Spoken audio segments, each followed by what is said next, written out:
పాపులకు మరియు పెద్దలకు మరియు ప్రజలకు అందరికీ నమస్కారం చేస్తూ ఈ మీటింగ్ ఏర్పాటు చేసిన తూపిరిపాలెం కాపులకు ప్రత్యేక ధన్యవాదాలు తెలుపుకుంటూ, నా పేరు గోవిందు.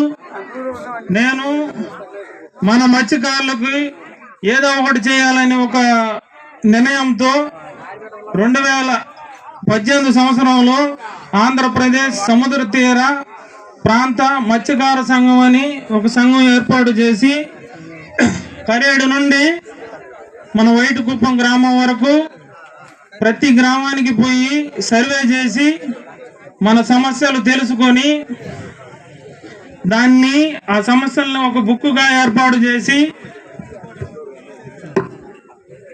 ఈ బుక్ ఏర్పాటు చేసి కరేడు నుండి వైటుకుప్పం గ్రామం వరకు అన్ని గ్రామాల కాపులకి అందించడం జరిగింది. మన సమస్యలు కూడా దీంట్లో నాకు తెలిసిన సమస్యలు నేను సర్వే చేసినప్పుడు మన గ్రామాలు కాపులు పెద్దలు చెప్పిన సమస్యలు కూడా దీంట్లో పొందుపరిచి వాళ్ళు పేర్లతో సహా ఫోన్ నెంబర్లు కూడా ఈ బుక్ లో పొందుపరచడం జరిగిందండి.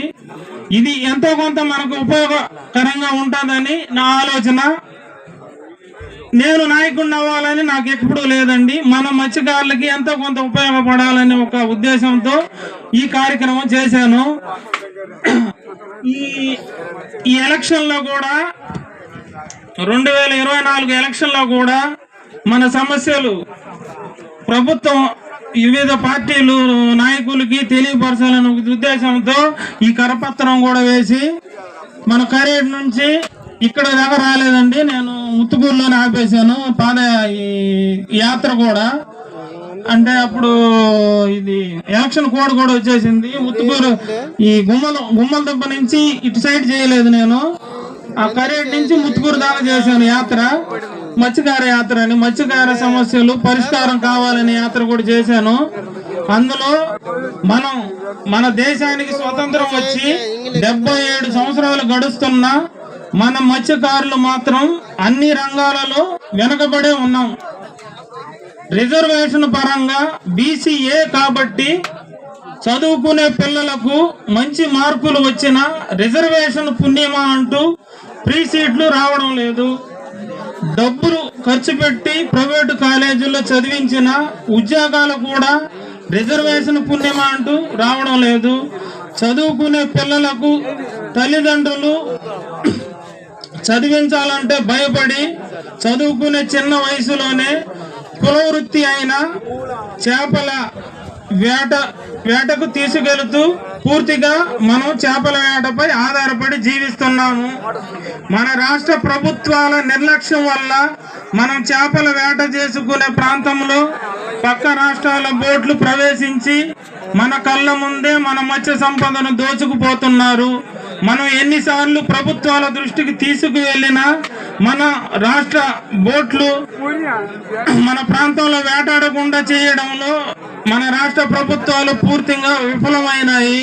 కడుపు కాలి గ్రామాల వారీగా మనమే పక్క రాష్ట్ర బోట్లను మన ప్రదేశంలోనికి వేటాడకుండా చేయాలని ఎన్నిసార్లు ప్రయత్నించిన సందర్భాలు ఉన్నాయి.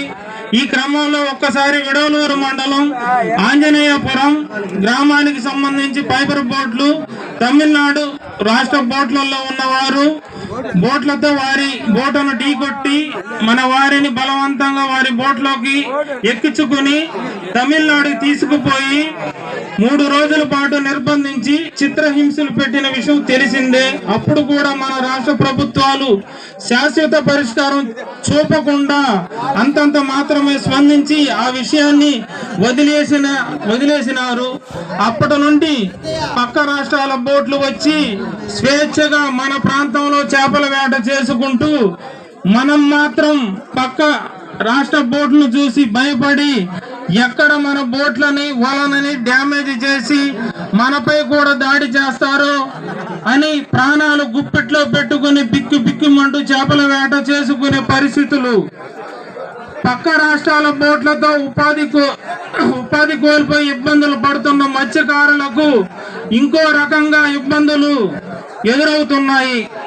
ఆంధ్రప్రదేశ్ లో విశాలవంతమైన సముద్ర తీర ప్రాంతం 974 కిలోమీటర్లు ఉందంటూ దాంట్లో పోర్టులు, పవర్ ప్లాంటులు మరియు విదేశాల్లో ఎక్కడ పెట్టనివ్వకుండా ప్రజలకు హానికరమని తిరస్కరించిన ఫ్యాక్టరీలను ఇప్పుడు మన నివాసంలో ఉంటున్న సముద్ర తీర ప్రాంతంలో చూస్తుంది. ప్రభుత్వాలు కూడా అభివృద్ధి అంటూ పర్మిషన్లు ఇస్తూ మత్స్యకారులకు అన్యాయం చేస్తున్నారు. ఉదాహరణకు కృష్ణాపట్నం పోర్టు, ఆ పోర్టు